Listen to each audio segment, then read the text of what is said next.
Hi again, everybody. It's Kevin Canessa. I'm coming to you from the home studio tonight on this, the 6th day of December in the year 2024.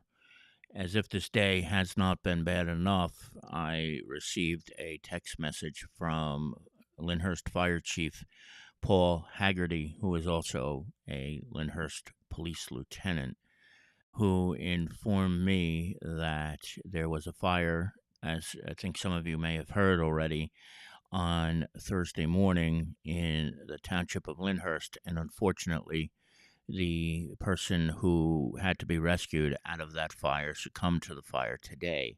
So, what I'd like to do is just kind of give you a little bit of a rundown about what happened in this fire that took place in Lyndhurst, and it was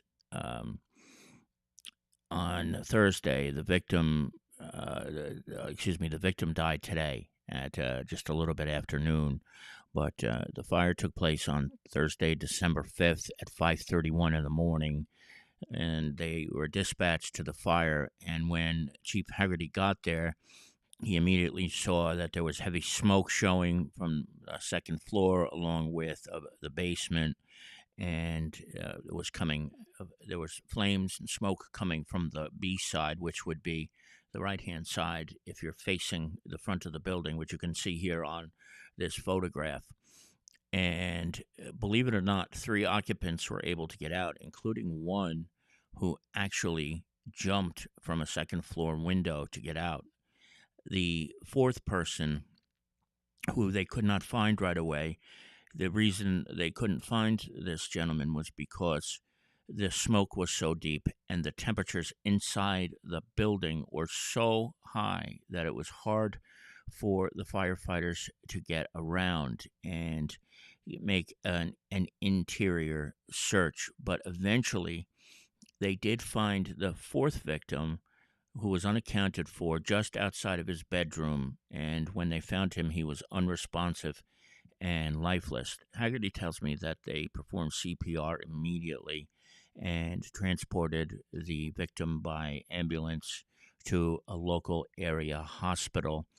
And of course, there was a lot of mutual aid on the scene. And then, I guess this afternoon, at just 5 minutes after 12, the person who was ultimately rescued and taken out succumbed to his injuries. And uh, Haggerty wants people to realize that during the course of fighting this fire, it does appear that there were no working smoke alarms in the house.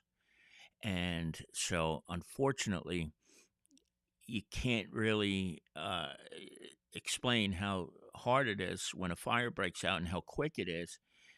And if you don't have the alert that the fire's going off, sometimes people just sleep right through it. This is 5 o'clock in the morning on Thursday morning. 5:31 is when this broke out. So he said to me that the incident serves as an unfortunate and grim reminder of the importance of having working smoke alarms.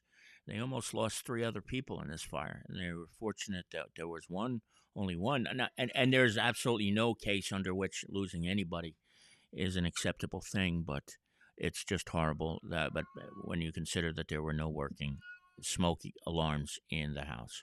So that's what we wanted to let you know. And if we find out anything more, we will certainly let you know. Good evening, everybody.